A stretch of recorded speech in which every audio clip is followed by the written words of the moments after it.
Bonjour les CE1, aujourd'hui nous sommes vendredi 29 mai. Alors le premier exercice que nous allons faire, ça va être d'écrire le nombre représenté. Donc tu as besoin de ton ardoise. C'est bon, tu es prêt? Tu as ton ardoise, ton feutre. Voici ce nombre. Quel est ce nombre? Donc à toi de compter les centaines, les dizaines, les unités et de me trouver ce nombre.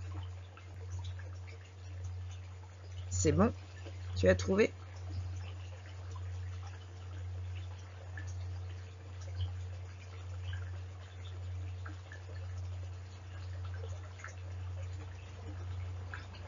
Allez, on corrige. 1, 2, 3, 4, 5, 6, 7, 8 centaines. 1, 2, 3, 4, 5, 6, 7 dizaines. Et 5 unités. Tu as dû trouver 875. Alors, pour le suivant, toujours sur ton ardoise, je l'ai représenté sur des abacs. D'accord? Chaque abac représente les unités, les dizaines et les centaines. Il suffit de compter combien j'ai mis d'unités, combien j'ai mis de dizaines et combien j'ai mis de centaines. Je te laisse écrire ce nombre.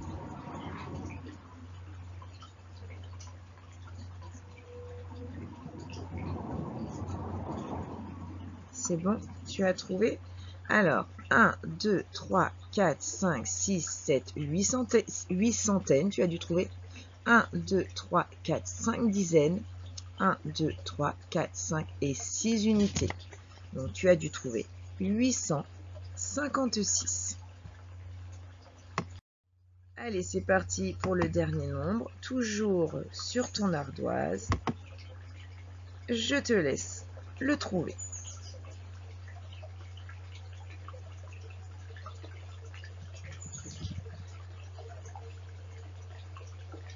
Allez, ça va vite normalement. 1, 2, 3, 4, 5, 6, 7, 8, 9 centaines. C'est ce que tu as trouvé. 1, 2, 3 dizaines. Et 6 unités. Tu as dû trouver 936. Nous allons passer à la dictée de nombres. Donc je vais te dicter 3 nombres.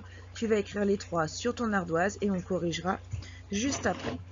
Le premier nombre à écrire sur ton ardoise, donc attention, il faut que tu aies la place pour 3, est le 876. Tu vas écrire sur ton ardoise 876. Je répète, 876. Attention, le deuxième nombre que tu vas écrire est le 864. 864. Je répète, le premier 876 et le deuxième 864. Puis, tu vas écrire le dernier 976. 976. Je répète, donc sur ton ardoise, tu dois avoir le 876, le 864 et le 976. C'est bon, on corrige. Voici le premier, 876. Tu le gardes bien, on en a besoin juste après. Le deuxième, sur ton ardoise, tu dois avoir le 864. Et pour finir, tu dois avoir le 976. Avec ces 3 nombres, je vais te demander de les ranger dans l'ordre croissant. Tu te souviens l'ordre croissant? Eh oui, du plus petit au plus grand, dans l'ordre croissant. Donc je te laisse réfléchir.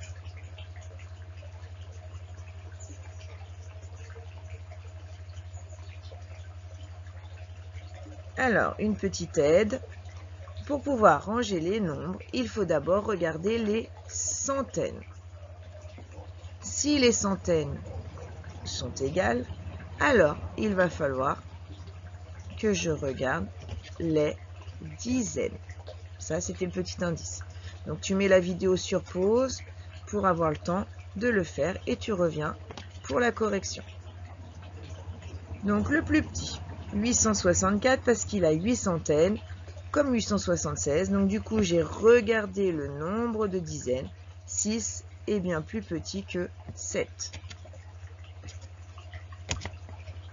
Du coup, en deuxième position, tu as dû mettre le 876. Et pour finir, le plus grand, parce qu'il avait 9 centaines, tu as dû mettre le 976. Voilà pour les nombres dans l'ordre croissant.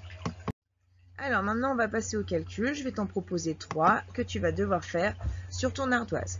Donc le but, c'est d'essayer de regrouper ce qui va ensemble pour pouvoir faire de nouveaux paquets de 10 et compter vite. On va faire le premier ensemble pour que tu comprennes. 7 plus 9 plus 6.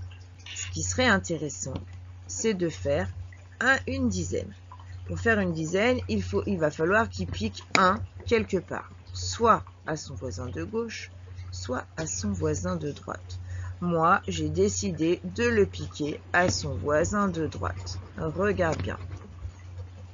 Donc, j'ai bien le 6, il a été coupé en 2. 1 plus 5, c'est bien 6.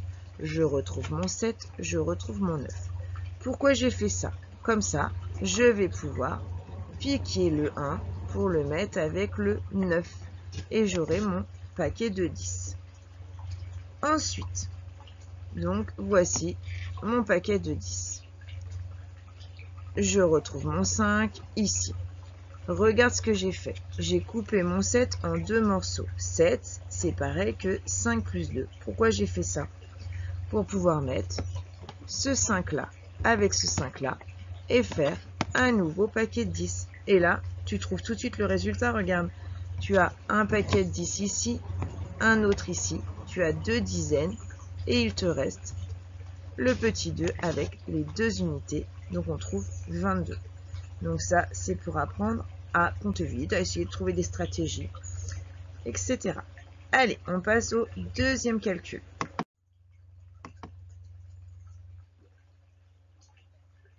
Toujours sur ton ardoise, c'est parti. 9 plus 3 plus 8. Donc celui-ci, il est plus facile.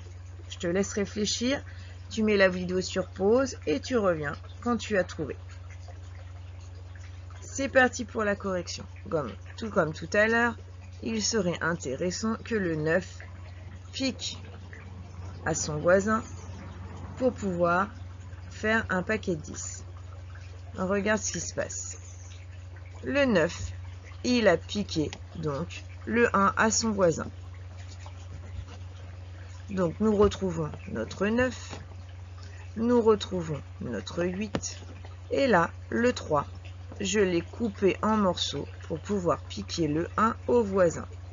Et ça tombe bien, parce qu'il va se passer 2 choses. Regarde bien. Si je pique le 1 à mon voisin, 9 plus 1, je vais avoir une dizaine.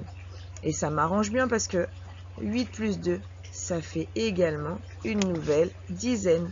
Donc on a 2 dizaines, 10 plus 10 égale 20. C'est beaucoup plus facile de voir que ce calcul va faire 20 que celui du départ. Et voici mes 20. Allez, dernier calcul sur ton ardoise.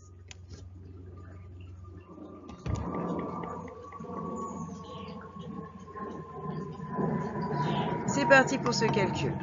4 plus 8 plus 6. J'espère que tu as tout de suite repéré comment faire la dizaine. Tu mets la vidéo sur pause et tu reviens pour la correction. Alors oui, on a vu que 4 plus 6, ça allait faire 10. Donc facile, on retrouve notre 10. Une dizaine plus 8, tu as dû trouver 18. C'est bon? Allez, tu effaces, on passe à une autre activité. Alors aujourd'hui, nous allons apprendre à poser les soustractions avec retenue. Donc je t'ai mis une petite vidéo, c'est parti.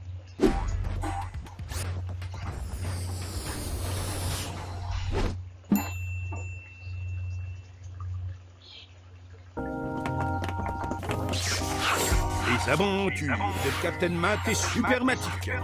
Aujourd'hui, le pont du ruisseau Poil. Depuis de nombreuses années, Papy Oula essaie de relever un défi impossible. C'est une obsession. construire un pont solide sur le ruisseau Kouaï qui traverse son jardin. Il a toujours échoué jusque-là, mais cette fois il a pris 6 fagots qui contiennent 10 morceaux de bois chacun et 3 morceaux en plus, ce qui fait 63 morceaux de bois. Papy Oula voit les choses en grand pour son pont. Et voilà, Papy Oula a réussi et avec seulement 18 morceaux de bois, il va pouvoir inaugurer son chef-d'œuvre. A-t-il seulement vaincu le ruisseau Kouaï? Il traverse enfin, mais... catastrophe! Il s'écroule encore. Il y a comme une malédiction sur ce pont du ruisseau Kouaï. Et il vient de perdre 18 morceaux de bois sur les 63 qu'il avait au départ. Mais Papy Oula ne renonce jamais. Seulement, de combien de morceaux de bois peut-il encore disposer pour faire un pont plus solide? Pour le savoir, il va falloir faire la soustraction 63 moins 18. C'est une mission pour mathématiques. En route pour l'aventure. Captain Math et Supermatic à la rescousse. 63 moins 18. Pour faire ce calcul, ils vont poser l'opération. Supermatic écrit 63 en premier et 18 en dessous, en alignant les chiffres des unités et ceux des dizaines. 3 moins 8, on ne peut pas le faire, car 3 est plus petit que 8. Mais nos héros ont une arme secrète, la méthode de cassage de dizaines. En prenant une dizaine et en la cassant en 10 unités pour l'ajouter aux 3 unités, on peut faire 13. Et il reste 5 dizaines puisqu'on en a cassé une. 13 unités moins 8 unités égale 5. Et 5 dizaines moins une dizaine est égal à 4. Il reste 45 morceaux de bois. Bien assez pour construire un pont solide. Avec plus de 18 bouts de bois cette fois. Malin! Nos héros en ont pris le double. Avec 36 morceaux, le pont va être super solide. C'en est fini de la malédiction du ruisseau Kouaï. Grâce à nos super-héros, Papy Oula franchit fièrement son pont. Mission accomplie. Mais 45 morceaux de bois moins 36, ça fait 9. Ils les ont bien mérités et ils vont pouvoir s'en servir. Parviendront-ils à réparer leur cabane avec ça? Vous le saurez en regardant le prochain épisode, La cabane du monde perdu.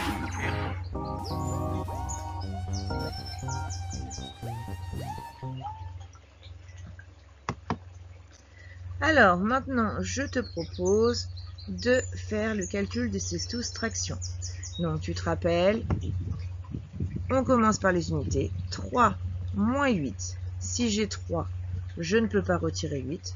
Donc, comme on te l'a dit dans la vidéo, il va falloir casser la dizaine d'à côté pour lui piquer la dizaine. On la met ici. Et là, il n'en reste plus qu'une. 13 moins 8, là, c'est possible. D'accord? Je te laisse faire ça. Et tu n'oublies pas de faire des photos et de nous les envoyer, de partager. C'est gentil. Alors, je te propose un exercice. J'espère que tu te souviens de ce qu'est un angle droit. Donc, pour t'en souvenir, il y a un angle droit sur ton équerre. Je te demande de construire une figure, n'importe laquelle, qui va comporter au moins 2 angles droits. Voici la mienne. J'ai un angle droit ici, un angle droit ici. Voilà, j'ai construit une figure avec 2 angles droits. À toi de construire ta figure et n'hésite pas à la prendre en photo et à partager avec nous. Alors, pour terminer pour aujourd'hui, je te propose de prendre dans tes mini-fichiers de MHM le fichier Le Miroir. Aujourd'hui, tu vas devoir faire la figure 7 et la figure 8. La figure 7, c'est un peu comme d'habitude, tu as le miroir qui est représenté par le trait rouge et il va falloir représenter la figure de l'autre côté du miroir. Pour la figure 8, ça change un peu. C'est toi qui vas devoir placer le miroir. Attention, regarde bien sur ta fiche comment faire. Donc, je relis ce qui est écrit. 2 figures sont symétriques si lorsque je plie le long de l'axe de symétrie, elles se superposent parfaitement. C'est comme si je regarde dans un miroir. Il peut y avoir un seul miroir, on peut peut-être plier que dans un sens, mais parfois on peut aussi plier dans l'autre sens. Je te laisse bien réfléchir. Pour la 8, est-ce qu'il va y avoir un ou plusieurs miroirs, c'est-à-dire un axe de symétrie ou plusieurs? Est-ce qu'on va pouvoir plier à plusieurs endroits pour que ça se superpose exactement l'un sur l'autre? Donc je te laisse mettre la vidéo sur pause pendant que tu fais le 7 et le 8 et on corrige ensemble. Alors voici la figure miroir. D'accord? Je l'ai fait de l'autre côté du miroir. Ça, tu as l'habitude. Pour la 8, il y avait plusieurs axes de symétrie. Celui que tu as dû trouver, celui-ci. En effet, on peut plier la flèche dans ce sens-là. Mais il y en avait également un deuxième. On peut également la plier dans l'autre sens. Je ne sais pas si tu as trouvé ces deux axes de symétrie-là. Voilà, et ben je te souhaite un bon week-end, un week-end prolongé d'ailleurs, puisque nous avons 3 jours. On se retrouve mardi. Au revoir les CE1.